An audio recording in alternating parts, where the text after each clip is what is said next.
Hey, good morning. Morning. Sorry about that. I'm typing Janika right now. Okay, I also had issues. I wasn't listed as a speaker. Oh, okay. I couldn't see the sessions and I couldn't get in. I'm gonna make my coffee. I'll be right back real quick. How you doing? Yeah, good to see you, Zuka. I wanted to say it's fun that I'm on a panel with you. That's cool. I know. Last time you moderated the panel. Yeah, I know. I'm excited. Cool, get your coffee though. Yeah, I really need it.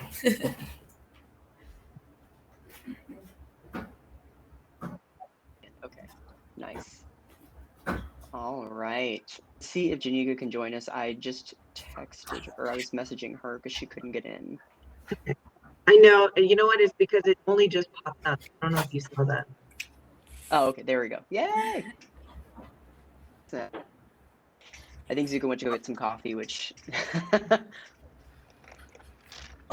totally makes sense. All right. So can everyone say something so I can make sure we can hear everybody?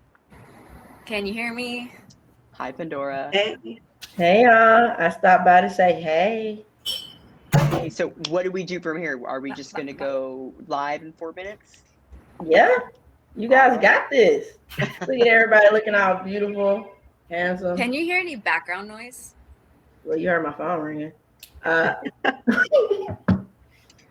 really. No, If everyone I would don't just hear go nothing. on mute though whenever you're not speaking to be safe, but otherwise. I asked because there's an AC in the background and I want to make sure you're not hearing it. I don't think it's a big deal. Also, I have a total fan right next to me. I'm sorry. It's like gonna be 85 degrees though. So. I don't hear anything. Very cool. Yo, Right. I really enjoyed what you were saying. I was just like sitting on the last panel. It was nice. Sorry, but I really enjoyed what you said. It was great. All right. I'm gonna turn off my camera so nobody can see me. Everybody, I'm gonna be listening.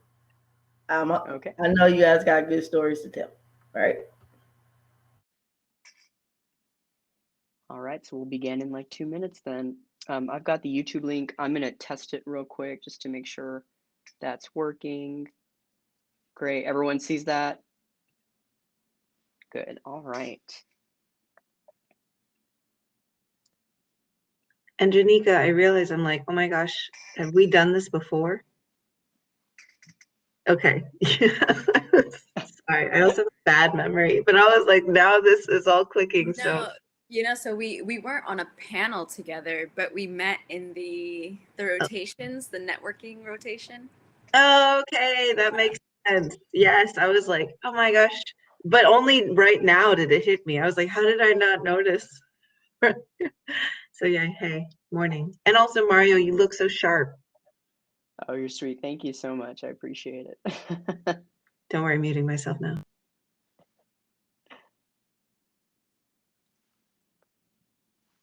All right. Let's see.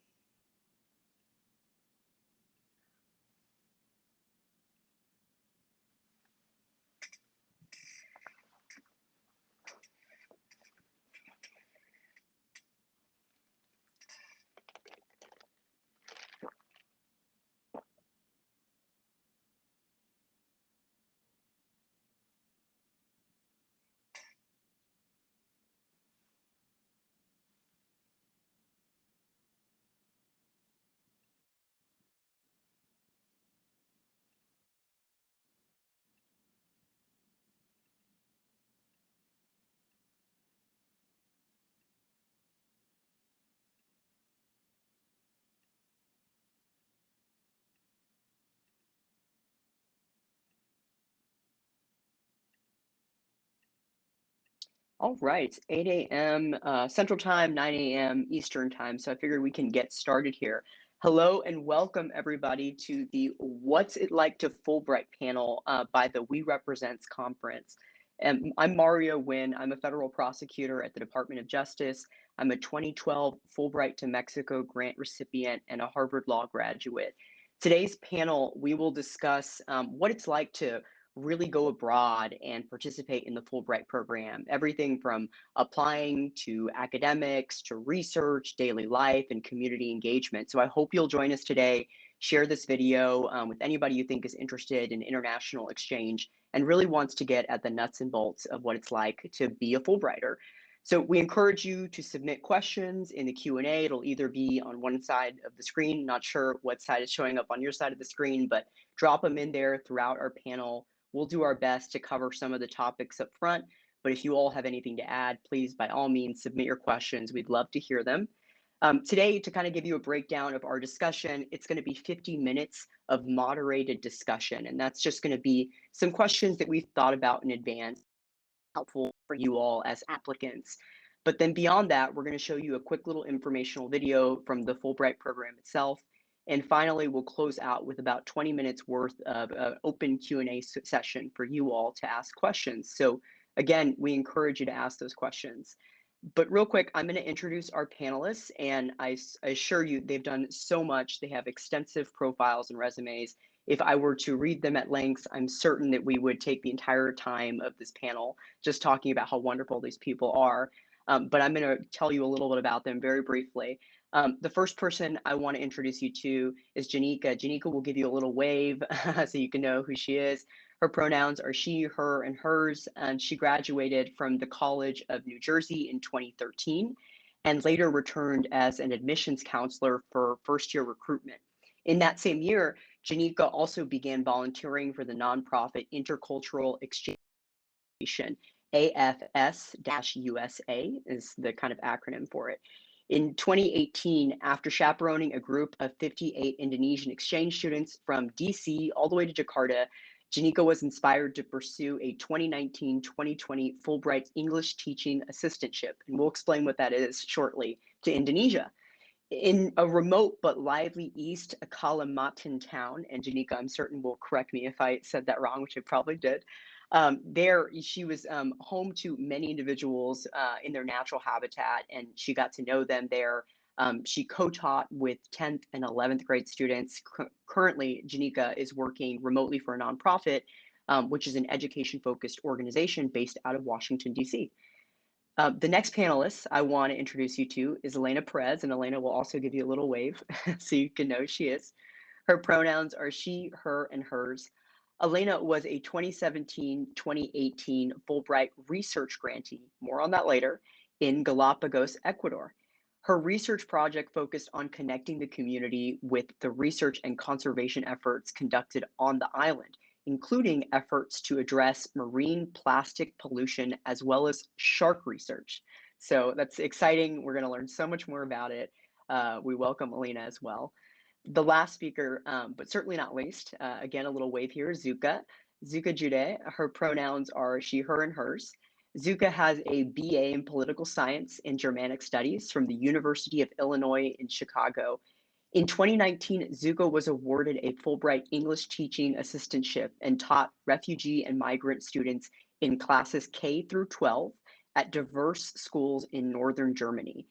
In the fall of 2020, she began a public service fellowship with the Cleveland Foundation. And at the end of July, Zuka will return to Germany to complete a CBYX fellowship. And I'm certain she'll tell you more about what that is. It's another international exchange program. So as you can tell, we have some really diverse experiences, some great panelists today, and we're super excited to get in because I want to know so much more about them. They're very interesting people. So let's just start off with a kind of general question that I'm certain everyone is kind of asking themselves when they're sitting in the seat as a viewer of this panel. They want to know, when did you decide to apply for the Fulbright program? And I think this is kind of a question that we can all gain some insight from. So I'd love to have each of you answer it. Janika, would you tell us a little bit about why you decided to apply for the Fulbright program and why Fulbright in particular? Why or when did I decide? Both, right? Yeah, perfect. Awesome. So I decided to apply for a Fulbright in my senior year of college, which was in 2012. It was an extended experiences I'd had, and as many of us know, you study abroad once and you want to go again. And at that time, I had learned that international education were a field that I could see myself in. So I just wanted to get into as many spaces that were related to the field as possible. And Fulbright would allow me to extend those experiences in a more immersive way and for a longer time. That was the first time I applied for a Fulbright, but I didn't get it actually at that point. 6 years later, in 2018, I applied again to Indonesia, and that time I was successful. My goals, my desire never changed. I wanted that immersive experience. I continue to be interested in international exchange.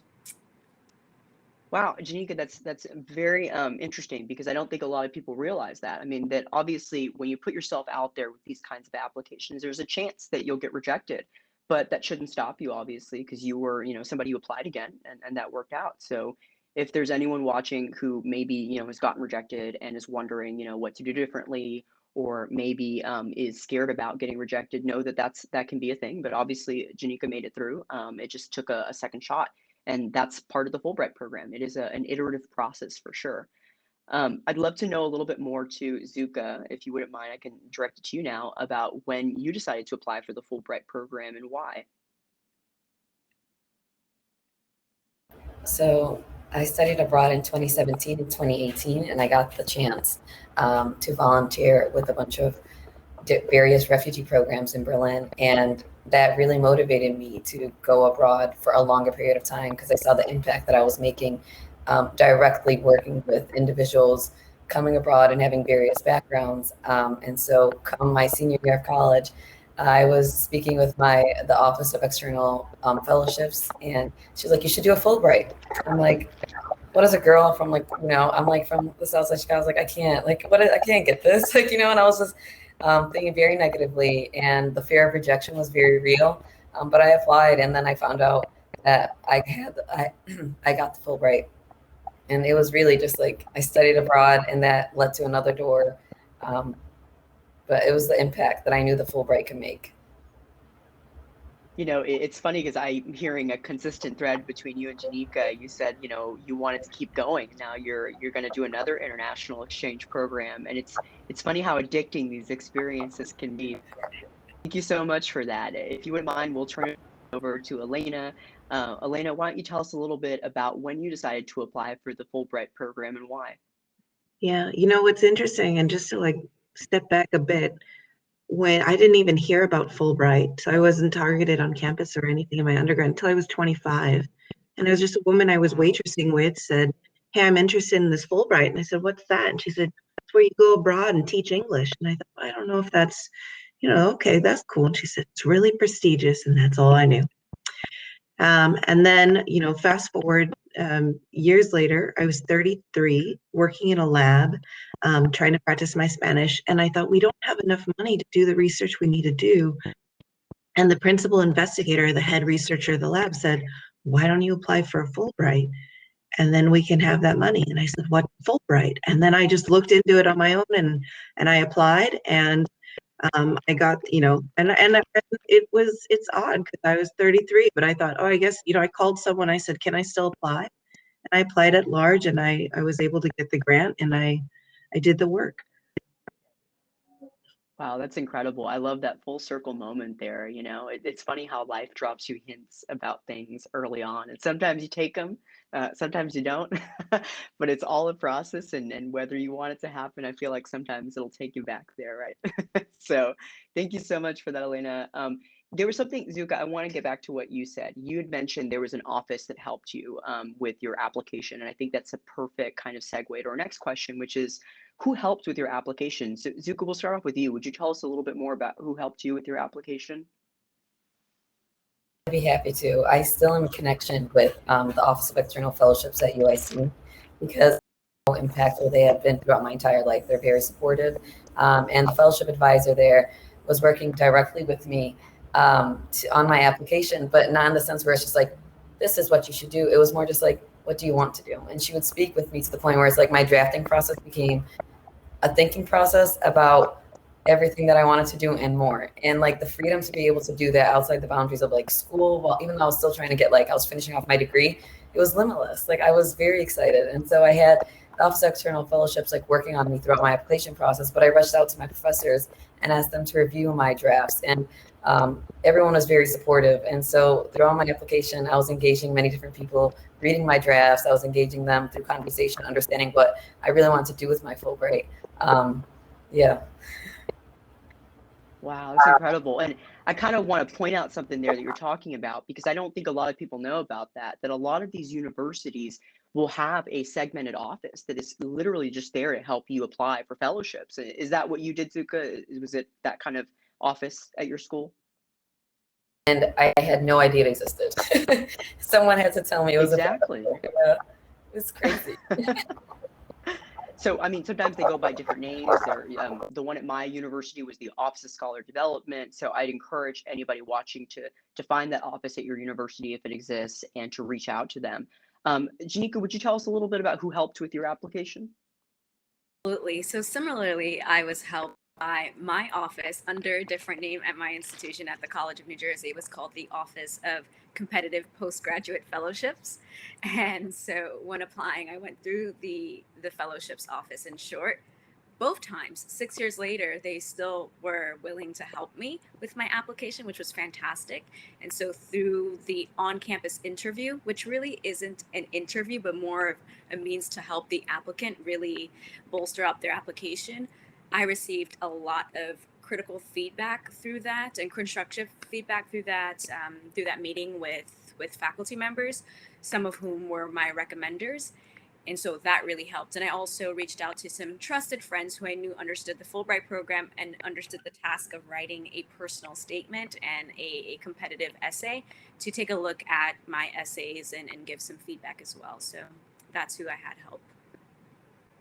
Wow. Okay. So first thing, Janika, cute earrings, love those. Second thing is that you were talking a little bit about this office that helped you after you graduated, correct? Like you were no longer a student.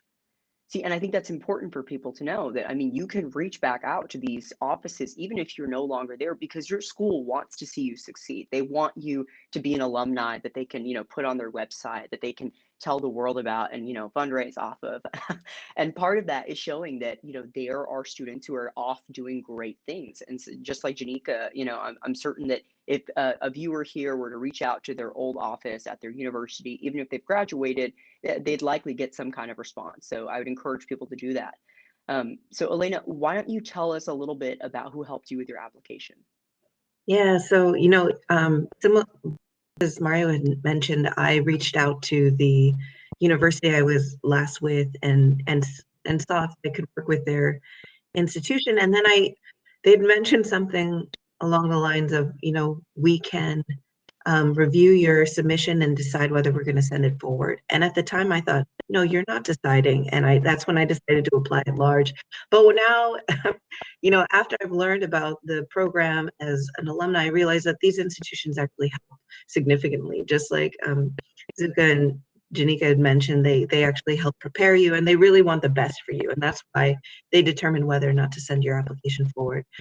So instead, I sent the review to a couple of friends of mine who, yes, they had worked in the marine sciences, but weren't experts in the field that I was working on, which I would say was a huge win. And the reason why is because they would let me know if I was using jargon or if specific things didn't really make sense. And they'd say, can you please highlight this or explain why this matters? And we don't quite understand. And I think that's an important aspect to highlight because it's really easy to use jargon or assume that people understand, but those who are reviewing your applications, they're going to have all kinds of different backgrounds. They could be economists, historians, literature majors, artists. There can be research like chemists, but they might not know exactly what you're doing. So it's really important that you step away from the jargon and speak to a more broader audience.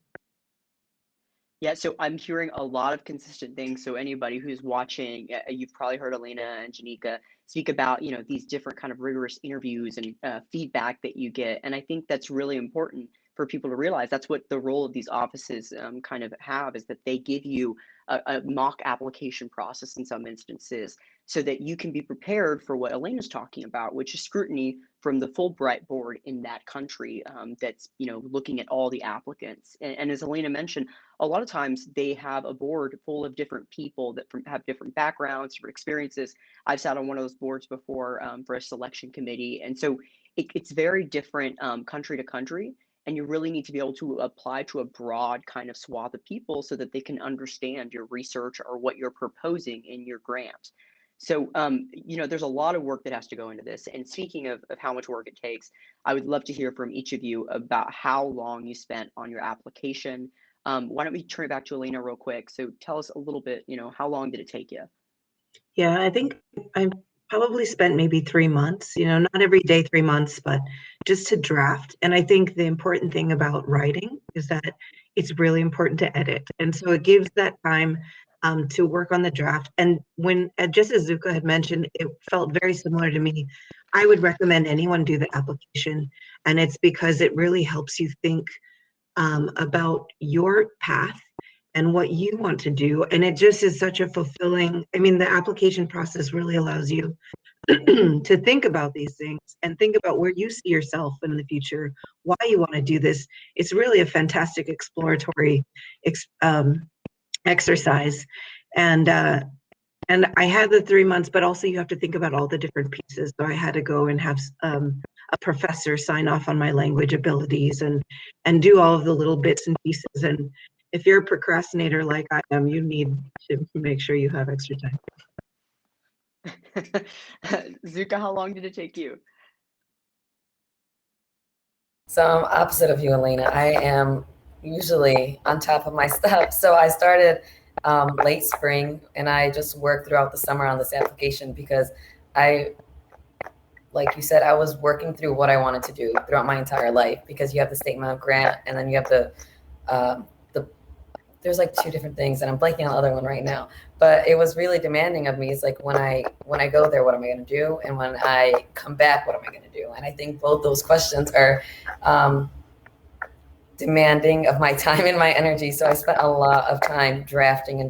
And one of the things that I was encouraged to do was just to write freely and not limit myself, because there is like a page crunch. You're just like, you have to fit all this great stuff in one page. And it's overwhelming, and it sounds nice that it's only one page, like when you first hear that, but then you're just like, but wait, there's so much more I want to say. So I just started writing really freely in the first draft, and it was like a page and a half long. And then I just started going back, and then the words started like making more sense, flowing more freely. And so by the time that I submitted it in early fall, it was just, to me, I'd like do a chef kiss. Like, it was great. Thank you so much. Janika, tell us how long it took you. Zuka, I wish your discipline. So I think I started seriously working or, thinking about the application process about 2 months before the application deadline, to allow myself the time, right, to get a few drafts in. But even so, I said 2 months. The writing part probably didn't happen at the start of those 2 months. And so I was on a bit of a time crunch, especially because I was working, and my work picked up at the time that I really had to get more serious for the application. So starting early is an absolute must. I agree. So I'm a weird planner, and so I took 6 months, but it's very much a self-finding process, right? So similar to Janika, it was probably 2 months of that was spent like kind of figuring out who I wanted to be and who I am, and what my resume needed to look like, and what my experiences were and how to sell them. So it's a lot of self-reflection, and I think you have to be prepared for that, because this can be a life-changing experience. And so you need to know who you are to see how you're going to change, through that experience. So there's a lot you can gain from this, and obviously everyone's going to have tips no matter where you go. So I'd love to hear particular tips or advice that you would have for somebody who's maybe getting started in the application process. So Zuka, why don't I turn it over to you? Tell us a little bit, what advice would you give to somebody who's starting off? The only advice is just to start writing early and trust yourself along the way. Like, if you start doubting yourself, you're gonna limit yourself. But if you start writing and just be willing to explore like the avenues that this is gonna take you, you're gonna be guaranteed like the opportunity to just like have a great piece of writing at the end, and a solid application. So trust yourself, start writing early, and pick your country right away. Like, don't wait on that. Great. Elena, do you have any advice for anybody getting started? Yeah, and just as you all have mentioned, I think it's really a fantastic opportunity to reflect on what you've achieved so far, where you want to go, and keeping that in mind. It's really important that you leverage your strengths when you're writing this application. And so you think about what you can do, where you want to go, and why that matters. And keeping that in mind when you're writing the application is really important. And then what it brings to both the host country and what you'd bring back to the US when you're done, and thinking like the whole full circle, why it matters, and really leveraging your strengths, because there are probably a lot of things you want to do, and there are probably a lot of things that you are very good at. And so make note of that and push that through.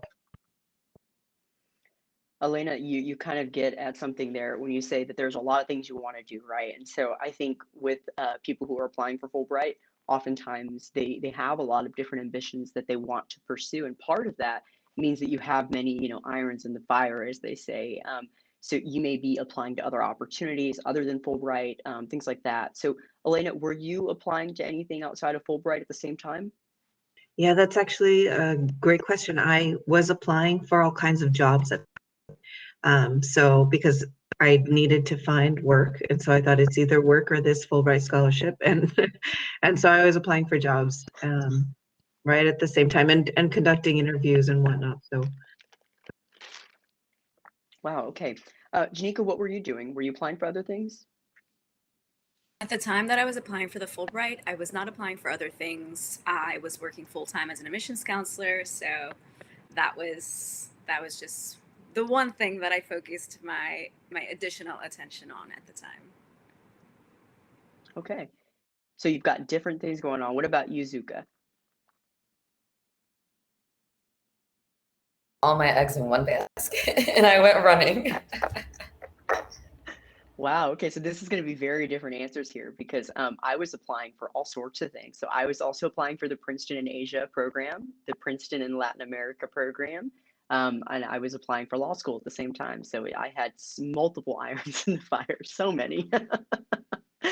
um, Now let's kind of like take a look at the application process a little more closely and think about like our first draft, right? When you're starting this whole thing, because I mean, when you're applying, it's really intimidating, but you start the first draft and you kind of you tweak it, you learn, you get this feedback. I think earlier Janika had mentioned that getting that editing is crucial. And you get the final draft. What were some of that like major changes that happened in that gap between like the first and the last one? Janika, would you tell us a little bit more about what happened to you?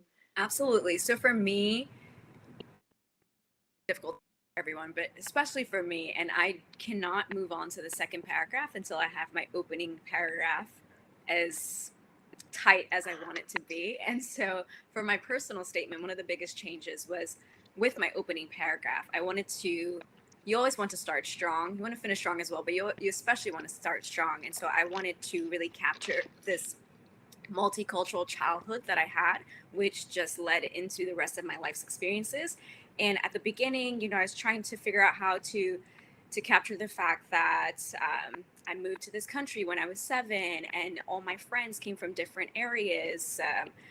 That one of my good friends growing up was Egyptian, and I didn't even know that she didn't speak English because we were kids and all we did was play. And a lot of these different things, I didn't know how to truly just capture all the colors of my childhood.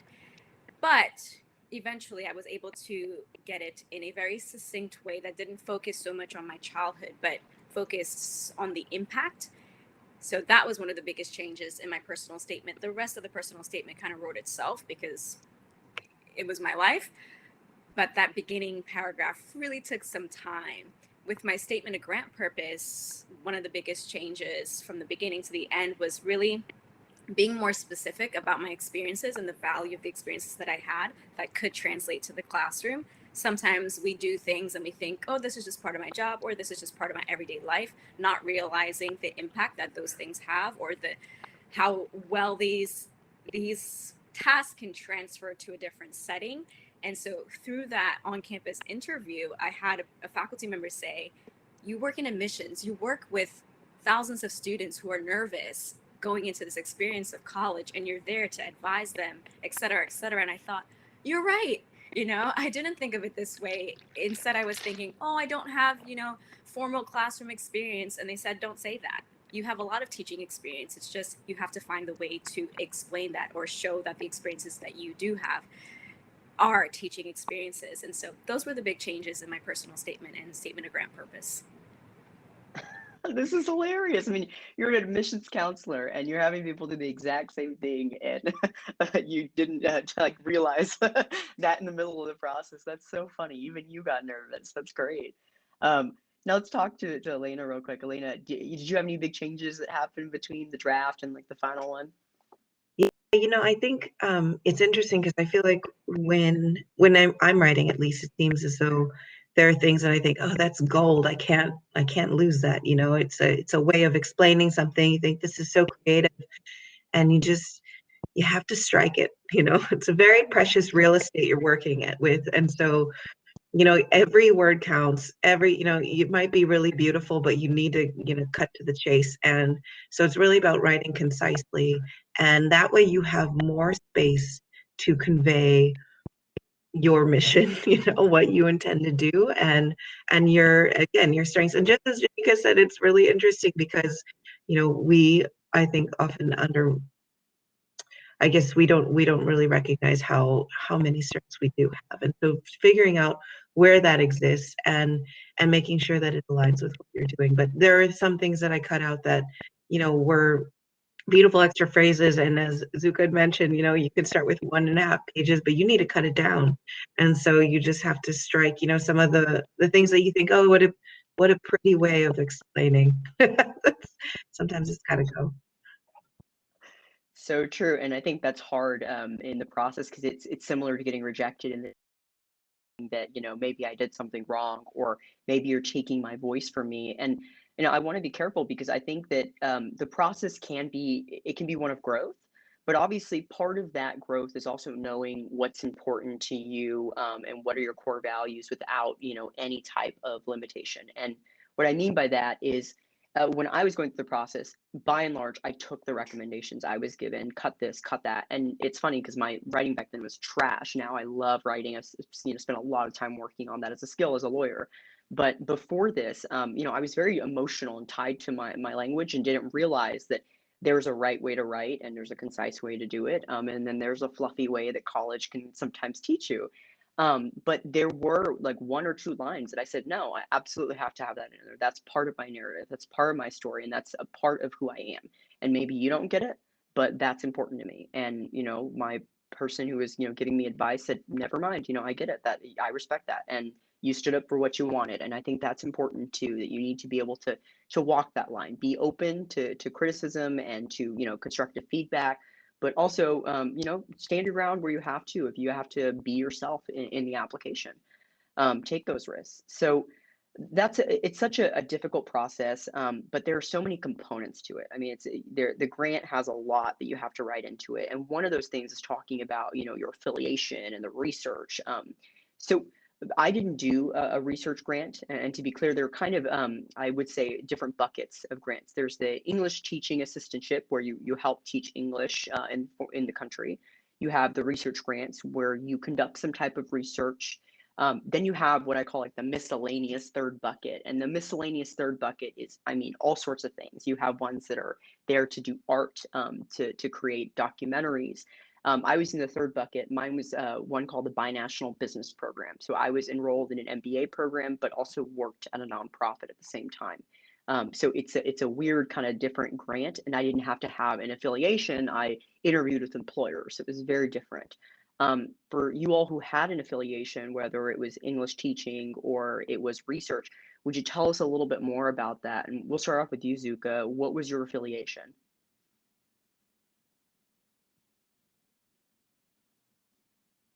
My affiliation was English teaching assistantship, and I specifically applied for a diverse school, which means I was applying for a school with refugees and migrant students in the classrooms. And I did that primarily because I was teaching refugee women in Chicago, and I was working with refugee women in Berlin before, and I was teaching them how to ride bikes. And so the idea of learning to me was a gateway to like community and overcoming like any form of like maybe fear that comes with like xenophobia, fear that comes with like the unknown. And I wanted to use language in order to do that. So my affiliation as an English teaching assistantship wasn't solely just like being in front of the classroom, like, hey, I'm going to teach them English right now. It was more along the lines of like, I'm going to get all these students to teach me English, and how I'm going to do that. Well, they're going to have to engage with me. I hope that answers your question. Well, I guess no, it does. But I have a follow-up. How did you secure that? I mean, did you just email them out of nowhere? Oh, and Zuka, I think we're getting some feedback, by the way. Yeah.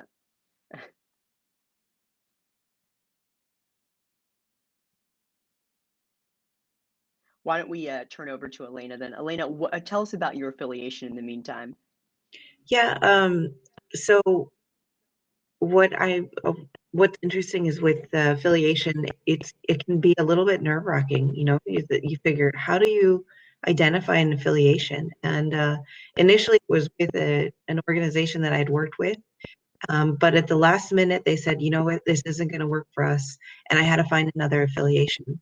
And I reached out to, it's interesting because I wouldn't say I'm, I reach out to too many people normally, or like maintain those networks, but I just reached out to everybody, and I reached out to people I didn't know.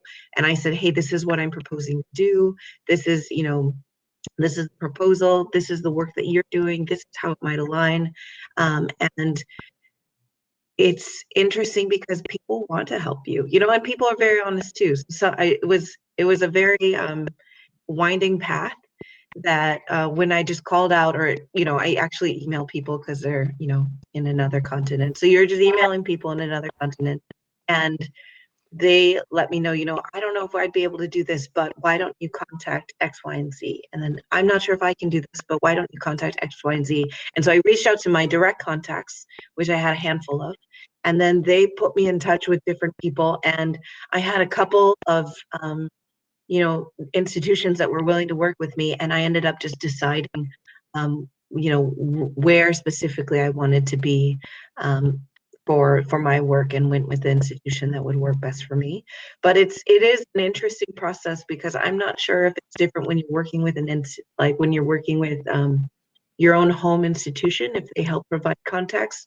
But as applying at large, I was doing the best I had with what was up my sleeve. And what was really beautiful to see is just how much people are willing to help, and how much they think of, this is an opportunity to push you forward. So it was really neat.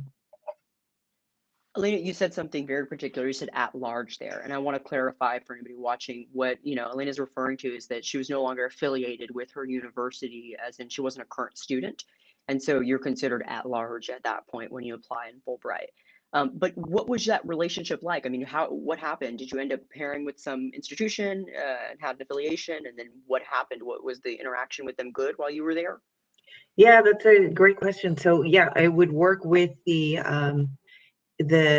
was the Galapagos Science Center, and it was on the island of San Cristobal. And so I had gotten there, I needed to get their approval, their affiliation. So they needed to sign a letter of intent, more or less, just that they would be working with me.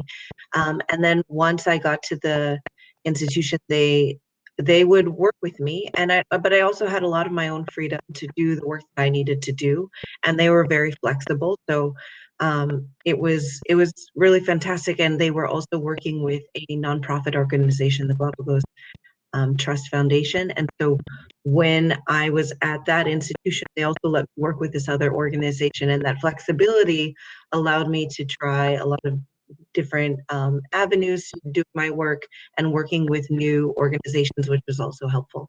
And Mario, just to jump in quickly, I think it's really important to note that, again, I didn't know very much about Fulbright when I was applying. So I knew Research Fulbright, and I knew ETA. And with research, I thought it had to be very science specific. And I had learned since that, yes, you can research history or art. You could research graffiti art. And then there are those other Fulbright opportunities that I never even knew about. You can be getting an MBA while studying abroad, and those are remarkable. And I really recommend people just dig into all of the different opportunities that exist. As similar to the affiliations, right? There are a lot of different options. So just choosing what works best for you. Yes, yes. And so Zuka, I think we got you back here. Elena, thank you so much. But now that we've got Zuka back, I wanted to return real quick so we can, close out that. Would you tell us a little bit about your affiliation, like how you secured it? I'm sorry about that. I was something happened. I'm still kind of like not understanding the question, but I think to the extent that it's like how I picked the English teaching assistantship. Yeah, I mean, did you just email this school out of nowhere, or how did you get paired with them? Is what I'm getting at. Did the Fulbright program match you with them? Yeah, I mean, I don't know how it works for other programs, but for Germany, they tell you exactly what you're doing, when you're doing, and how you're going to do it for English teaching assistantship. You really just I would like to go to this country, and that's pretty much it. But along the lines, like after you get your acceptance, they start rolling out a bunch of different, I would say like surprises. Like you will be here, you will be doing this, you will do this, and but then you go there, and it's just like I didn't know any of this. And you just experience it for what it is. So I didn't have the liberty to say where I wanted to go, and it was not my first pick at all. But you do in the application process get the opportunity to say like 3 states that you would like. So Germany has 16 states. I got to select 3 out of the 16, and they take that into consideration. But it does not really mean anything because they're going to place you where they want to place you. See, but that's what I was getting at. That's the perfect answer. I wanted to kind of show that the ETA program, it's very different in that sometimes you get a choice. I know people that were in Mexico that got to kind of give some kind of indication as to where they wanted to be, but they didn't get to necessarily pick. And I think that's really a difference there. Whereas with the research with Elena, I mean, you reach out and you have to get a letter from these people that says, we're going to host this person, we'll work with them, we'll research them. And so that is a difference between those two different programs. Shanika, how did you get your affiliation? Were you assigned it as well? Similar to Zuka, I applied to Indonesia. Once I was accepted, we did a survey to see how comfortable we are with being in a place where no one speaks English or there are more English speakers and things like that. But pretty much my location and my school were decided for me by the Fulbright Commission in Indonesia. Wow. Wow. Okay. So it's a lot of control you're rendering to somebody else in this process. And that's scary, but it's also part of the Fulbright experience. Now we've talked a lot about the application, and I mean, you all have given fabulous information, so thank you. There are obviously going to be additional questions you may have about the application process if you're watching. So again, put some questions in the Q&A. We would love to answer those. We'll leave time at the end. But let's turn a little bit more to the experience now. So let's say, everything works out, you get the Fulbright, now you're having this in-country experience. Let's talk about that. I want to know a little bit more about what your typical day looked like. Elena, would you tell us a little bit about more about what your day-to-day was like? I mean, were you doing research in a lab every single day, or what were you doing? Yeah, that's a great question. I was in a lab, but the lab, as we were looking at marine plastics, we were doing shark research, and so part of it was working with researchers to understand what were the methods that they were using to do the research, and then reaching out to different organizations on the island, whether it was like the Galapagos National Park, whether it was senior centers nearby, whether it was local community groups, and determining how could I work with them to bring this information and these methods to them to show them what people were doing on the island. I had the chance to work with local fishermen who would take us out to do research on the island. We were able to take 10 local youth out to do shark research and show them how to measure sharks and how this research is done. And a lot of these kids, they'd never seen a shark before because of the way the island was set up. There wasn't a pier or anything that they could go out and actually see sharks from regularly. So it was a very amazing experience for them. Other children, we took them to the beach and show them, this is how you look for marine plastics. This is what happens with marine plastics. So it was really working with both like local institutions and the researchers to try to find a way to mix the two, and made for an interesting experience. Elena, you say having never seen a shark was like such a shocker. I mean, I hope to never see one in my life, no offense to you. And so I'm perfectly fine with that being my norm. Janika, what was your day-to-day like? Very different from Elena. So I was an English teaching assistant in East Kalimantan, Indonesia, on the island of Borneo. A lot of jungle in Borneo and orangutans. That's their home place. My day started around 6 a.m. I would wake up. Around 6:35 a.m. I would be picked up by a 12th grader to take me to school because, we weren't allowed to get motorcycles of our own. I wouldn't want to get a motorcycle of my own. There wasn't much public transportation in my town. It was quite far away. So a 12th grader was excited and offered to take me to school every morning. She lived about 2 minutes away from me. So she'd pick me up. I'd get on the back of her motorcycle. We'd go to school. 20 minutes later, I'd arrive at school. Around 7:15, we had a morning assembly every morning at my school. We would all line up outside, the students by their classroom. It was very military style. And there'd be a motivational speaker. A teacher would speak in that morning to kind of just amp everyone up. And every day I had about 2 to 3 classes with my co-teacher.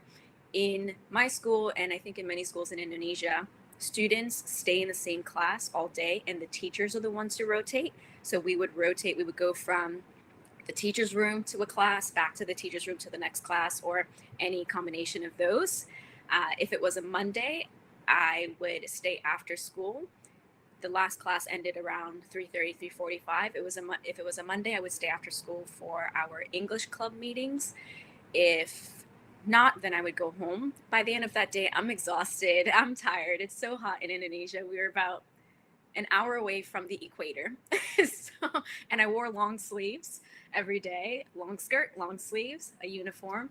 And so I was very hot. So I would go back to my guest house and relax. And in the evening, I would find dinner by myself or with friends. Every Thursday evening, my site mate and I joined a local English community's meetups where we would talk on different topics like education or food or friendships.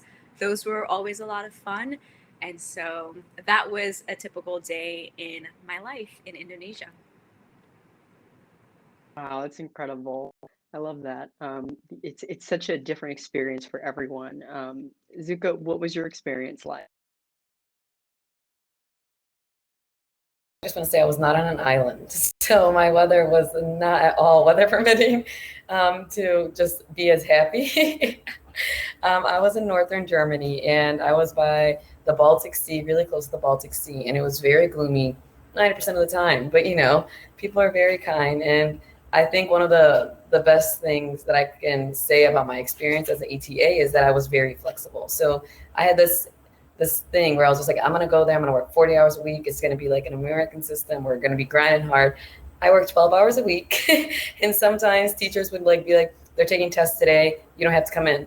And so I had a very free schedule. Like, it was very open, and that's why I would just find ways to engage the students in discussion. If I was not up in front of the classroom, it was more just trying to be like, what do you want to learn? What do you want to get out of me being here? Because just so I'm here, it's an experience for me altogether. But now I'm working with students, this is the first time they're meeting an American. This is the first time that, and I'm sorry, I speak really fast. This is the first time they told me that I speak really fast. So it was very enriching to just be able to go there, whether it was a Monday. I actually didn't work Monday or Friday, so I had a lot of time to travel on the weekends. But if I went to school, I was working with 12th graders, and they would be learning about, they had an entire class called African Americans. And so they were learning about African Americans in the United States, and they would go from slavery all the way up until Obama. And it was very interesting to me because I never knew that Germans learned this. I did not know. And I would be the one also going from class to class because teachers move in Germany, but not the students.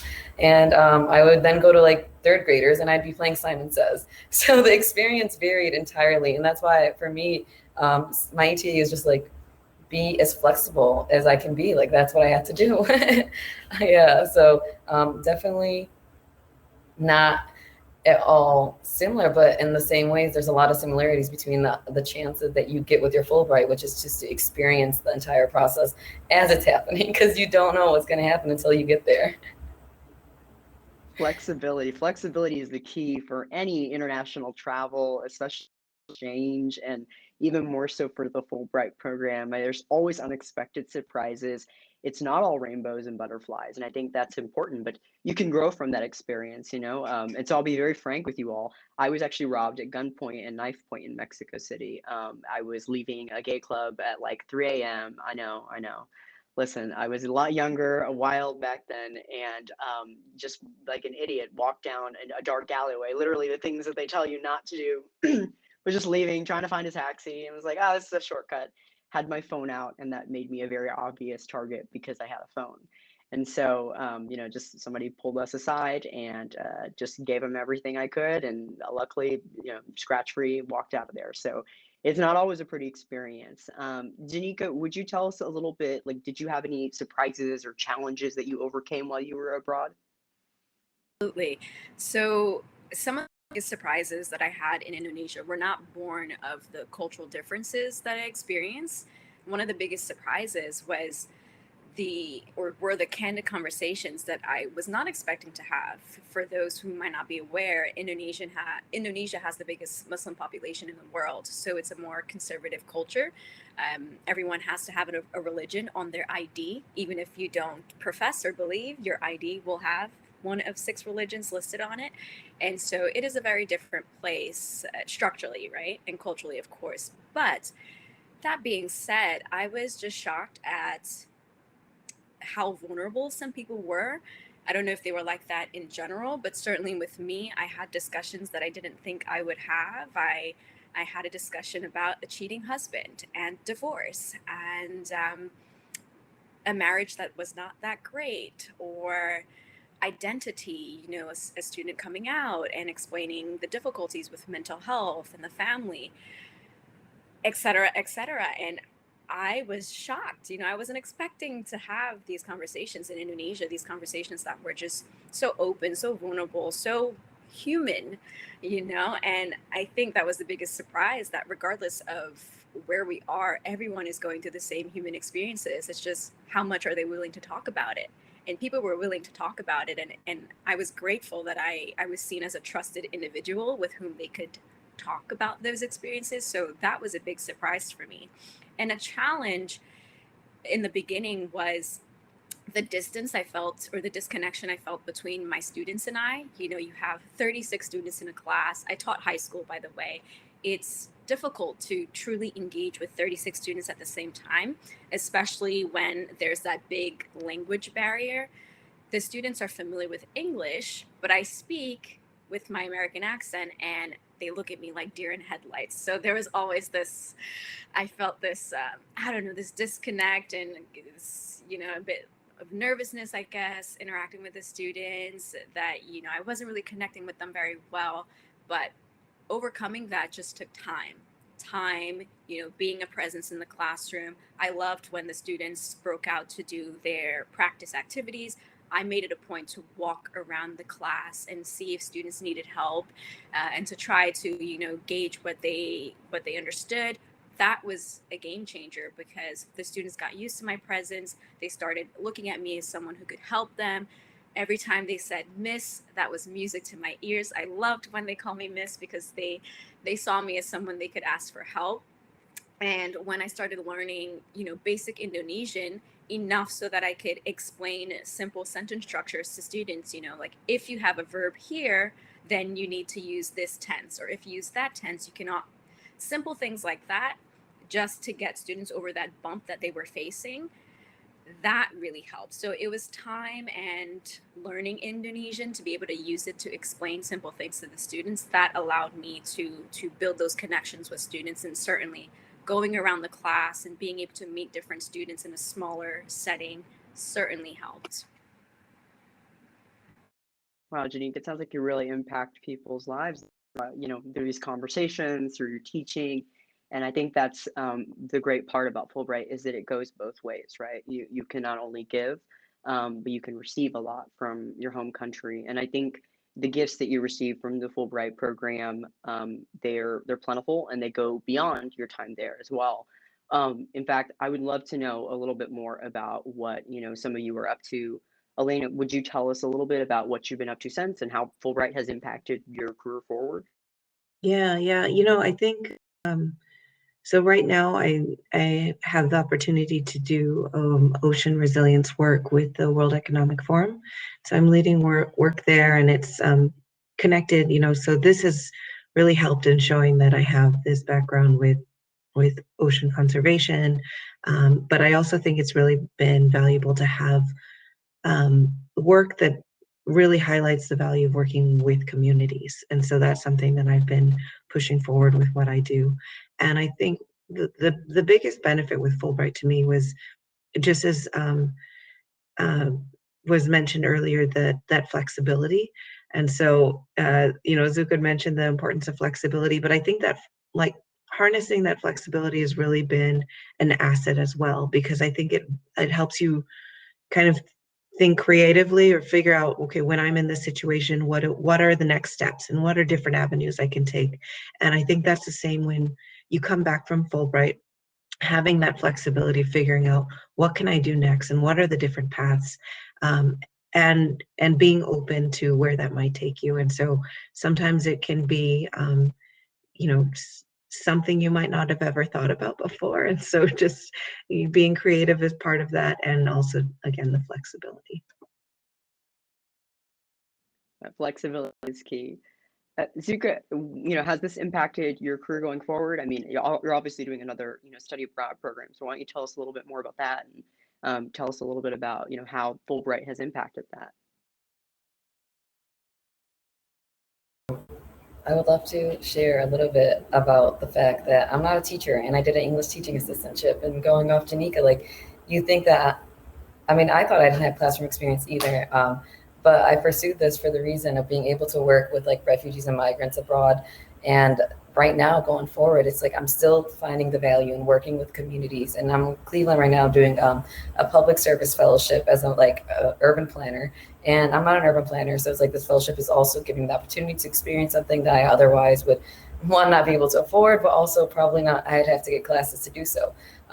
But we're engaging in all of these different types of ideas, which is just like, we have equity, we have like the idea where public space and public transportation is like a right for people. And being in Germany and having worked with like refugees and migrants, the value there is priceless. And being able to teach someone how to ride a bike or teach someone a language or just sit there and have a conversation is it's very valuable to me. And I see that as like a key thing, like the democratic process, which is what I'm trying to do now as an American. As great as democracy is, and it's very debatable, but Fulbright to me was really just getting people to see how connected we are and how communication really can like ground the connections that we have. And one thing that like Fulbright really exposed me to, so it's like I went there with an idea, but the idea kept growing. So it's like collaborative ideation, where it's just like I was always engaging with like people through conversation, that Fulbright allowed me to do. And so had I not done my Fulbright, I would have just been stuck with this one idea. Like it was, and I would have probably gone to graduate school, just did this. And it's just grown to the point where I can really work with people, and we could help them, but we could help me, and it's really impactful. And so with my Fulbright, it's opened a lot of doors for me, whether it's through career avenues, through friendships, through just like experiences. It's just continued to show that it's a very important experience for myself that I'm very thankful for. I think everyone's thankful for their Fulbright experience. It can be very enriching. And I'll just throw in my 2 cents is I have a very practical kind of takeaway from my Fulbright experience. It's impacted my career significantly. As a federal prosecutor, I work in the fraud section of the Department of Justice, and so I prosecute, among other things, healthcare fraud, but in particular, foreign corrupt practices and bribery. So, bribing foreign government officials, things like that, and obviously, having worked in business in Latin America, understanding that dynamic is crucial, and speaking the language is extremely impactful. So I'm often, kind of a really good point person for some of our foreign corrupt practices and bribery prosecutions. So you can have practical experiences and takeaways. You can have, emotional, kind of life-changing, personal ones. The Fulbright experience really runs the gamut because it can change you in so many ways. Now we have so many more questions that we're going to chat about. For now, however, just because we want to open it up to the question and answer session, we're going to just take a break from those. Right now, we don't have any questions or answers posted. So if you want to throw in some questions, we'll give you the answers. So please don't forget to put those into the chat, everyone. In the meantime, we're going to play a quick little video from the Fulbright program. They've asked us to play this. Hopefully, you all can get something out of it. And then we'll, either return to the Q&A or I'll continue with some of our great questions because I have so much more I want to ask you all. So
it was a great video. I see that we do not have any questions, so it's perfectly fine. I have plenty more, and there's so much more I want to learn about you all. So let's pick back up. And again, if anybody has a question, please drop it in the comments. We're totally open to them. If you're sitting there a little nervous about, is this a stupid question? Don't hesitate to ask. I mean, they call it the curse of expertise. You don't know what you already know so well that understand. And so if there's something we're talking about that maybe we've overlooked and haven't explained, please, just go out there, post it in the questions, and we'll answer it. No problem. So let's turn back because obviously, as the video showed, there are like all sorts of ways that Fulbright could change your life. And I think one of the best things that you can do, though, is continue that change, whether it's in your own life or in the lives of others. A lot of people maintain contacts with their, countries that they went off to, or with people that they met during their Fulbright experience. So I want to know a little bit more about what ongoing collaborations or relationships, friendships do you have because of Fulbright? Elena, did you keep in contact with anybody? Do you have any ongoing research or anything with any of your host country, anything like that? Yeah, I feel very fortunate because while I was there, I made a number of really fantastic, relationships. And one of those was with the Galapagos Conservation Trust. So that was a nonprofit organization that I was working with. They helped fund some of the work that I was doing so I could work with the communities. And I'm still in touch with one of the researchers from there. And she's based in the UK, but we have, created additional grants together. We've applied for additional grants, and I've helped her with some of the research she's doing, just guiding, what she's done so far. And that's, within the past couple of years, and have stayed in contact with her. And then there's the shark researcher that I've been in contact with at the Galapagos Science Center.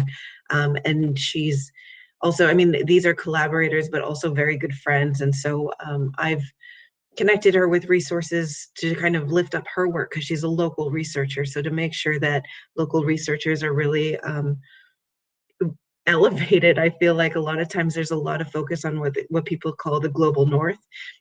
And so really showing here's somebody who's from like the island of the Galapagos, who is a PhD researcher doing amazing work with the community, and seeing how we could raise her up. But then another person who was actually working on her Fulbright Haze during the time I was there, I've gone to her wedding. I would have gone to the wedding of the shark researcher, but there's a pandemic. So these really solid relationships that I've have with these researchers and very good friends. And I also had the chance to do hula hoop with another researcher who now continues to teach hula hooping classes. I mean, really fun and very wide-ranging situations, and very grateful because I really think that our friendships make life a little bit sweeter, right? So. They do. I was actually messaging one of my old, contacts that I worked with when I was at the Fulbright program. She was a native to Mexico, and hopefully, when I go visit soon, I'll be able to see her. So it's been way too long, and like you said, the pandemic really kind of changed everything. Zuka, have you kept in touch with anybody? Do you have any ongoing collaborations? Quite a few. Like, they just make life sweeter. Like, that's literally, let me put it on the dot. I have friendships that I'm still in contact with, friends that are still in Germany, and I have friends that are scattered throughout the U.S. now, which is incredible because you're just able to just be like, I'm coming over this weekend. I'm like, all right, the pull-out couch is ready, and it's I have that. But Fulbright also just it pushed me in a way that made me realize I want other people to have this experience. So the way I collaborated with Fulbright was really engaging with the affinity groups that exist right now. And so I'm on the board of Fulbright SNAM, and I'm the social media coordinator. And it's just being able to engage with the Fulbright community as a whole, sharing their experiences, like the experiences that we're hearing today from everyone, and making sure that other people have the opportunity to do this as well. So my collaboration has just been expansive. It's just, I feel like it's just kind of exploded, and now I'm just like, it's just something beautiful that I'm just gonna keep going with it. Wow, that's incredible. I love hearing that. It sounds like you're going to keep on with that relationship and form many more. And I think that's what the Fulbright program aims for, is it aims for this ongoing collaboration between the US and other countries in hopes of, garnering better international relations and creating people who are global citizens who are, able to engage and, share ideas. So that's incredible that you all have ongoing relationships. But I think it also can give you more in terms of personal fulfillment. I kind of mentioned this earlier. I think the Fulbright program for some people is a bit me search at times, as they call it. I know it was for me. One of the reasons that I really wanted to do it was because my mom was an undocumented Mexican immigrant. She was an economic migrant. And there was something very important to me about heading out there because, this was a country that my mom, unfortunately couldn't make it in. She was in one of the border towns. There was so much gang violence and economic disparity there. And to come back as, a business scholar was just a total kind of like conquering of the issue, of saying we've overcome it, and look at this now. And I thought that was really important because I felt like I looked different. I felt like I was treated differently in the US, and I wanted to know why. What was this big origin story? What was this problem? And where was it? And so I wanted to go out there and see it for myself and to kind of connect with this culture that I had kind of felt different because of. Janika, did you go abroad, for a certain reason? I mean, why did you need to go abroad? Was there something personal you were trying to fulfill, or was it professional? Tell us more. Sure. So I think it was really that desire to have an immersive experience in somewhere new for a much longer time than the 3 months that I spent abroad as an undergraduate student. And at that point, when I applied for the Fulbright to Indonesia, I had already been working for 4.5 or 4 years at the time, and really wanted to pivot professionally. I'd always wanted to go into international exchange, and while admissions has a lot of similarities to the international exchange world, we're missing the international part. So I thought Fulbright would have been a great pivot, a great point to change the direction of my professional life. And so that was another reason I really wanted to go. But it was really for that intercultural exchange piece that was the driving force of me pursuing that Fulbright. Now, this next question comes out of left field, but it was one that I should have asked earlier. And what I'm kind of getting at here is when you're on the Fulbright, right? We talked about earlier, you have this statement of grant purpose, and you paired with these institutions, or you're assigned to a specific school. and you're there teaching English, but things change, part of it, as we've mentioned again and again and again, is flexibility, being flexible with Fulbright. I love the alliteration, but you really do have to kind of show that resiliency and be out there to, change if you need to on a dime. So were there kind of changes between your proposed project or what you were supposed to do when you started the Fulbright program and, things that had to adapt along the way? And I mean, I'm getting at it can be both personal, it can be professional, research related. Because for me, for example, a lot of people don't know this, but I had to move 5 times during the Fulbright program, which was horrible. But it was because I got in just the weirdest positions. My first place was where I got robbed, and so I didn't want to be anywhere near that area anymore. It was just really traumatic. And then the second place was just way too far out, and I didn't know the geography well enough that I, ended up having to have an hour commute. There was no metro nearby. I didn't have a car. And then the third place, the pipes in the building broke and they couldn't fix any of them. So they had to wait for I think it was 3 months worth of repairs. And so I was just not having running water. So it was pretty chaotic. But were there changes between what you kind of planned for and what ended up happening? We'll kick it back over to Janika real quick since we just got off that question. So as an English teaching assistant, your main role is English teaching, but a lot of countries will want students or applicants to also have a proposed side project while they are in their communities to engage with the community. And so in my statement of grant purpose, I said that I would engage the community through dance and photography. I think there was something else. I really, I love salsa dance, for instance, and I love dance in general. So I wanted to find a local dance group and to be able to engage that way and join and learn local dance. And I also proposed a photography club, which I wanted to do because I really enjoy photography. And when I got there, there's so many things happening at once that it's sometimes difficult to implement what it is you wanted to.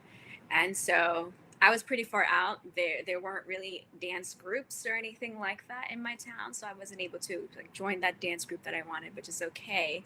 The photography thing, it took me a while to finally make the statement that I want to start a photography club. It was a matter of connecting with my co-teacher and my counterpart to kind of put that out there for students that we're starting a photography club and we're going to have these photography sessions. A few months in is when I actually did that. And there were only a few students who came, for the few weeks that we did do it. And it was good. It was more in the second semester of my grant that we were able to have this little photography club. But then the pandemic hit and that changed a lot of things. There were a lot of big projects on the way, actually, that were not planned before coming to Indonesia, but were planned while in Indonesia. But the pandemic sent me home early, so everything just kind of went flat. But that's what happens when you are in a new place. Different things come up, and you have to make do with the situation. Yeah, flexible Fulbright. So Janika, that was fantastic. I want to know more from Elena and Zuka, but real quick, I also want to make sure that we're answering questions that come in, and we got one. This is a great question. The question is, when considering which Fulbright program you wanted to apply for, did you ever find yourself torn between options? This person personally is deciding between the ETA, the English Teaching Assistantship, and the research pathway, and this is a very, very common issue. Zuka, when you were out exploring grant options, were you kind of in a similar situation, or did you know exactly what you wanted? I found myself unable to decide, so I took advice from the people around me, and I had to ask. I was like, what do you think is gonna really enrich my life? But also at the same time, it's like, what would you do? I like hearing what people would do if they were in my position and they're applying, because it's not easy to make this choice. And it's a big decision and you have to do it and you can't apply twice. So you have to have one application. So I spoke with my professors, I spoke with my colleagues, I spoke with my family. And I found this, the English teaching assistantship, to be the best avenue for me. But it's not an easy decision. It just going with what felt right though, and getting people to support me through that choice, whether it was just them telling me what they would do or just telling me what they think I would be best at. And just to clarify, and what for anybody who's maybe not as much research on the Fulbright program, what Zuko was saying with you can't apply twice. Obviously, Janika did. You can't apply twice to two different countries, the same application cycle, or to two different grants. It has to be you get one shot and you have to pick it strategically. Elena, did you find yourself in a similar situation where you were debating over different grants? Mine was a bit different, and it was because I was doing research, so I knew what I wanted to do. It was a little bit easier for me to decide that I was going to go with research.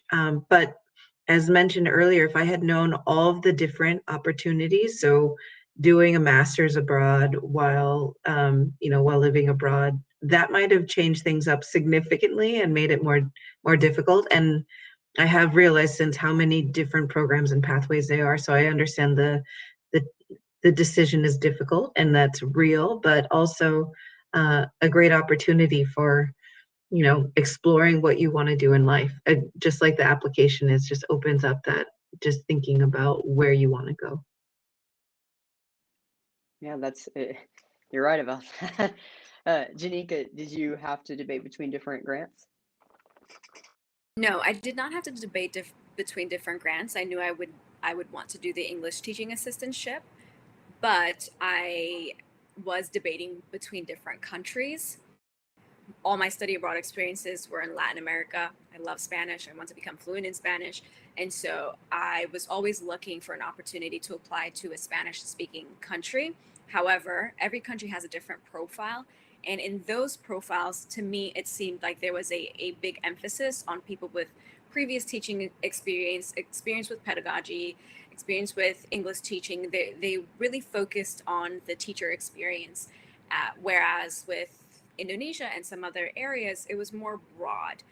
They Fulbright welcomes students from all majors, but certainly certain countries have more specific requirements than others. And so I felt that at the time, I did not have the kind of profile that I thought would be very competitive for those countries. And also, I wasn't sure I could articulate very well why I wanted those countries. Whereas with Indonesia, because I had this very impactful, though short experience with the exchange students, and the profile for Indonesia was a little bit more open and matched my background a little bit better than with the other countries, I thought I would have a better case for Indonesia than the others, and it worked out in the end, certainly. Yeah, it certainly did. Um, I'll add in my 2 cents. They were both country conflicts and grant conflicts for me. So obviously, I'm not just like half Latino. I'm also half Vietnamese, and so I was debating between both those countries, and I wanted to know which would be most personally fulfilling for me. And at the end, I ended up breaking even on that and made my decision more based off of the grant. And Mexico offers both the ETA, the English Teaching Assistantship, the research, and the binational business, as well as a few other programs. And that was tough for me because I wanted to get a lot out of my experience. I was a business oriented person, but knew I wanted to go to law school. So I kind of wanted to experience what business school was like to make sure that I was making the right choice for myself. And I also felt like it was the chance for me to kind of be in the middle of like a lot of different experiences, be enrolled in school, be in a environment, and also obviously have social time outside of that. So I thought I could get a lot out of the experience. Whereas I looked at Vietnam and they had research grants, but to do research, you had to be very fluent in the language, and my Vietnamese is not. To do the English teaching assistantship, you could have less fluent, Vietnamese, but that would have taken me substantial effort to kind of polish it and really get it to like a decent point where I could at least be a little conversational or, even basics. So for me, I was like, well, if it's going to be between these two and I'm less competitive for this one, I should do that. And the final thing that we took into consideration was we looked at the Fulbright statistics. And so there are a number of grants per country every year. It varies year to year. And there are a number of applicants, and all that's publicly disclosed. And so, you kind of run the numbers and you see what the odds are for an applicant. And so there are countries out there, for example, where literally the number of grants that are available or the number of people that apply. And so, they don't always give it to those people. They still require, some due diligence on their end. But that was also a part of the equation was how competitive was Vietnam compared to Mexico, and they were both equally competitive. So I wasn't able to really make that decision based off that. But there's just a lot of different factors that go into it, and I know there's like a 200-page like PDF with all the grants, and it details all of them country by country. And so I'd encourage this person to print that out. That's what I did. And I just went through putting X's for the ones I didn't want, and then just kept narrowing it. And then I had to sit down between the ones I did want. And it took a lot of reflection. So I hope that advice helps. I know that you all have given some fantastic advice and some great perspectives. I want to thank you all, Elena, Zuka, Janika, thank you all for sharing your experiences. I hope that our viewers see something in the stories you all told, and it hopefully helps them with their Fulbright application process. And maybe one day they'll be on this very panel in the future. So thank you all for attending today's conference, the We Represent conference, and today's panel. If you want to see more information, check out Fulbright's website, check out the We Represent website. Thank you all again for your time, and I hope you all have a great rest of the day and a happy conference. Bye, everyone.